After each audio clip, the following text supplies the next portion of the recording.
It was a normal, boring night. Driving home from my night shift at the factory, bleary eyed and half asleep, I drive home, unable to wait for that moment when I would get home, crawl into bed next to my wife, and for that moment when my head hit the pillow and I would drift off to sleep. It had been a rather uneventful night at work, where I again just kind of went through the motions.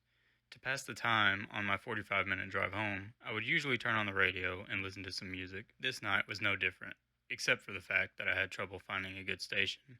There were plenty of channels to listen to that usually played a vast array of music that I enjoyed, but they were seemingly all at commercial, selling life insurance, roofing services, and medication I didn't need. I was starting to lose hope, figuring that this may end up being a pretty silent ride home. Then I came upon a rather peculiar AM radio station, AM 1060.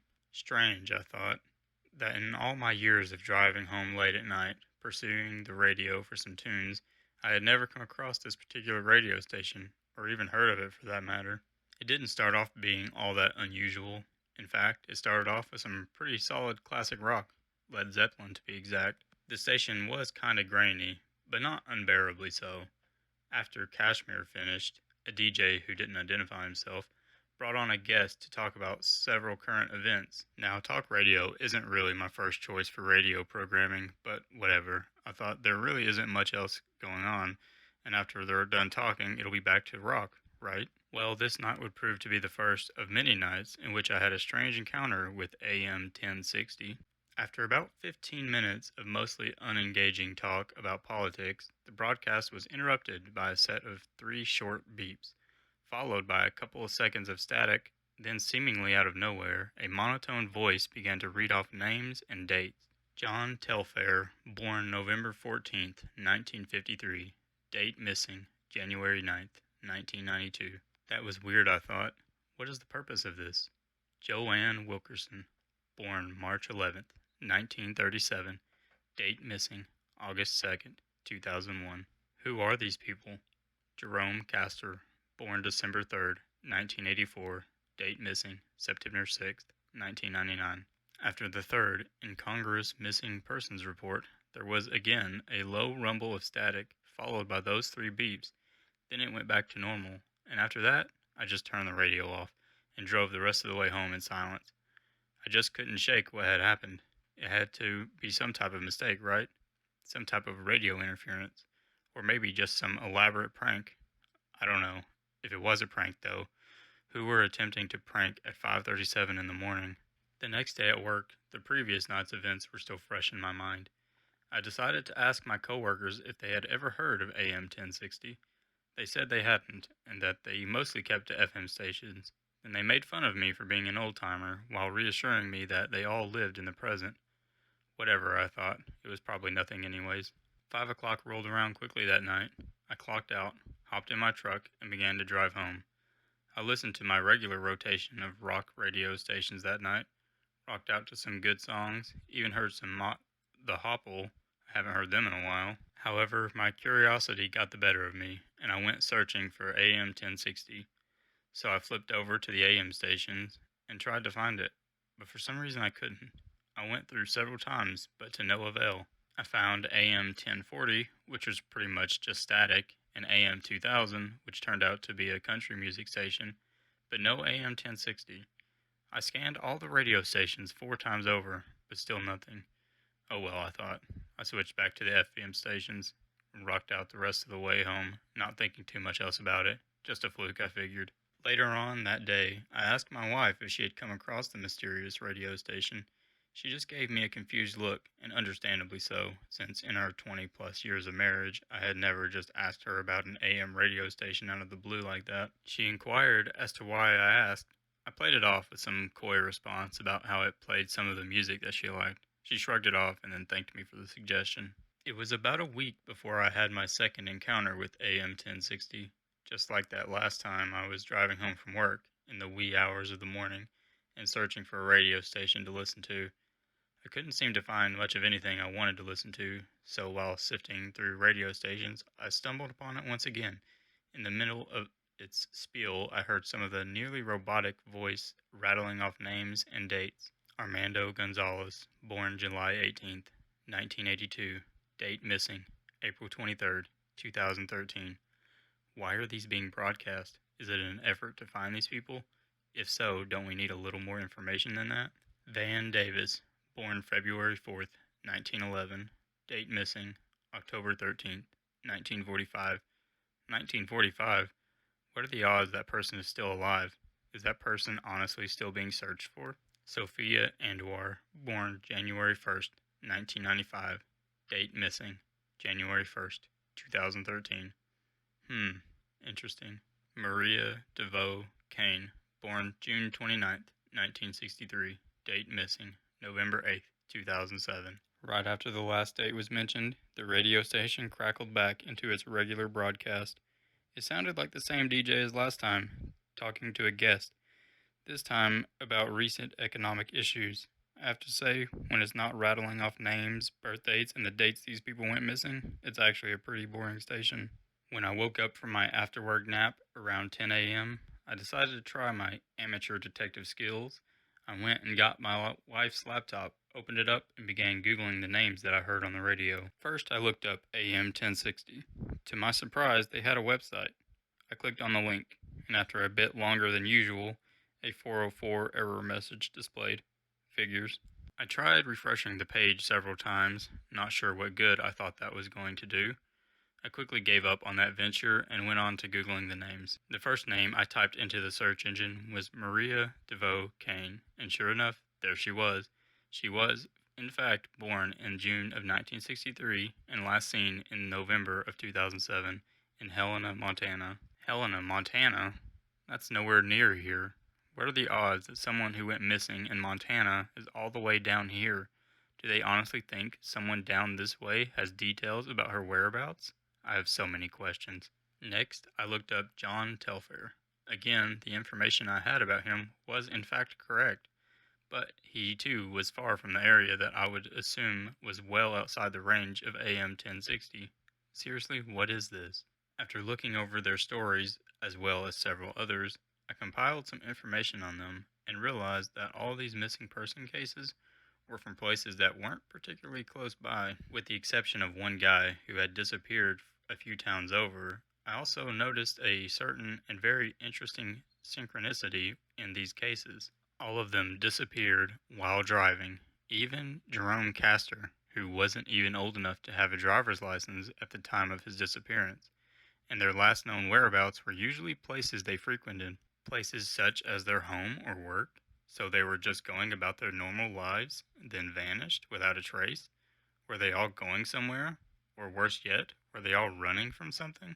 My wife then entered the kitchen where I sat doing my research. She asked me what I was doing. Seeing that I had several tabs open and was looking up old articles, I came up with some excuse about being interested in true crime and having heard about some missing persons cases that were exceptionally enthralling. She then pointed to one of my tabs and asked why it was open. Stupid me. Forgot to close out of the website for AM 1060. I told her that I had been listening to it on the way home and heard about some contest they were having in which the winner would get 2 free tickets to see Lady Gaga and that I was trying to win them for us. She thanked me, gave me a kiss on the cheek, and then headed out the door to go to work. It would be nearly a month and a half before I came across AM 1060 again. To be honest, I had nearly forgotten about it altogether. This time, however, was different from the previous 2 occasions in that I wasn't on my way home from work this time. Rather, I had just left my house on my way to a camping trip with a couple of my old high school buddies. Sheila Gaston, I heard the voice over the radio say, born September 12th, 1970, date missing, February 29th, 2004. George Wellingsworth, born unknown, 1604, date missing, unknown, 1655. What? They kept records of that kind of thing back then? Also, there is no chance that the guy is still alive. Jeffrey Morris Jr., born August 21st, 1993, date missing, May 27th, 2031. Hold on, 2031? That hasn't happened yet. Did the person just misspeak? Was it a typo? Or does this station predict the future now too? At this point, I would believe just about anything. Once at our campsite, my friends and I had a relatively normal weekend. We fished, drank, sat around talking about your standard fare of guy stuff. You know, women, sports, that kind of thing. but I just couldn't stop thinking about this whole thing with that radio station. So finally, after several beers, I asked if any of my friends had heard of AM 1060. Greg said that he thought he may have seen a billboard for it off the highway once. Other than that minor contribution, nothing else was said about it that night, and I just let it be. The following morning, however, was a different story. While on a hike through the woods, my friend Terry took me aside and asked me what I knew about AM 1060. I told him that it was a classic rock station that I liked, that occasionally had some interesting talk segments. He looked at me with a raised eyebrow and an overall suspicious look on his face. I could tell he didn't believe me fully. When he spoke again, he told me that he thought he was familiar with the radio station, but not because it played good music, but more so because a former coworker of his used to be really obsessed with the station, which he found odd, because he could never find it on the radio in his car. I thought, no big deal, I can't always find it myself. I asked him what happened to his coworker. He said he didn't know, and that the guy just stopped showing up for work. That certainly made me think. I sure hope I wouldn't end up like that. Terry then voiced his concern that he believed something nefarious was at play. I told him not to worry, and that everything would be okay. I wasn't that into the radio station. I just liked their assortment of classic rock songs, was all. Terry then brought something else to my attention, which was that while he thought it was anything but abnormal to like a radio station that played the type of music you like, his former coworker claimed to really like its selection of old school hip hop, not rock. I just figured that maybe the station used to play hip hop and left well enough alone. I mean, a radio station changing up its programming from one type of music to another over the course of time is anything but unheard of. He then went on to explain that from the time he first mentioned the station, his coworkers started to become more and more disorderly and uncouth. I assured him that I was in no way acting out of character and that there was nothing to worry about. This seemed to de-escalate the conversation to a good stopping point, and that was the last we talked about it that trip. The rest of the trip went off without a hitch, but I could tell something was deeply bothering Terry. When I had got home from the camping trip 3 days later, I went straight to researching the names I had recently heard. I found out that all of them went missing the exact same manner as the previous people, except for George Wellingsworth, who went missing well before cars were invented. However, the research I did on him turned out to be one of the most fruitful yet. It was tough, as you could imagine, to dig up information on someone who lived so long ago, but what I learned about him really stuck with me. Firstly, he was an Englishman. Secondly, that he was viewed as something of a social pariah. Apparently, he was seen as the town nuisance. Allegedly, he had heard noises in his head that he described as being a fuzzy ruckus. One night, after having yet another one of his episodes, he gathered up some of his belongings, put them in a stagecoach, and set off into the night, never to be seen or heard from again. How weird is that?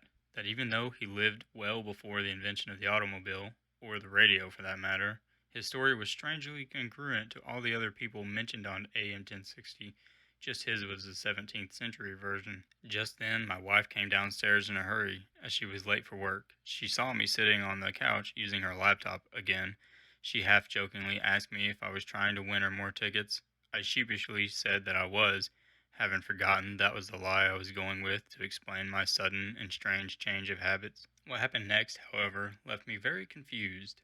Right before she left, she told me that she had listened to AM 1060 on her way home from work the previous day. Fearing the worst, I readied a cockamamie explanation as to why all she heard was either static, talk radio, rock music, or worse yet, missing persons report, before she said that I was right, and that it did have a pretty good selection of pop and R&B music. That confused me further.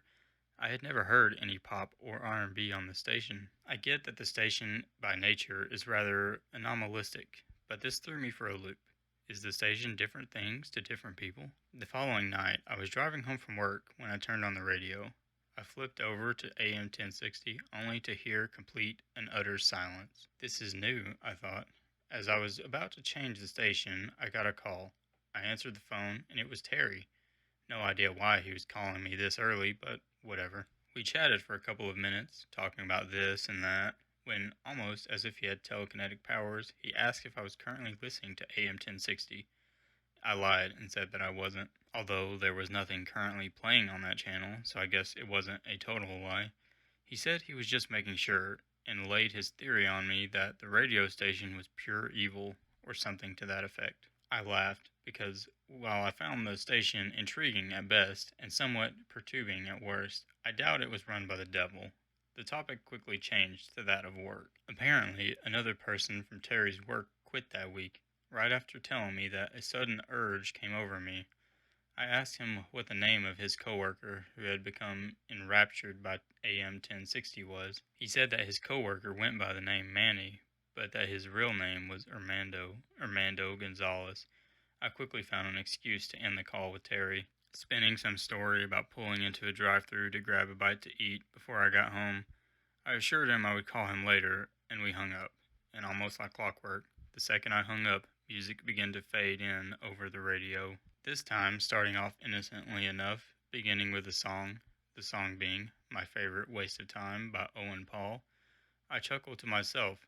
How apropos, I thought, since this radio station truly had become something of my favorite waste of time these past couple of months. As the song petered out, static faded in, and then came the three beeps. Here we go again, I said aloud. Then came something I definitely was not expecting. Something that made my blood run ice cold. James Ager, born April 10th, 1961. Date missing August 17th, 2016. That's my name and birth date, and today is August 17th, 2016.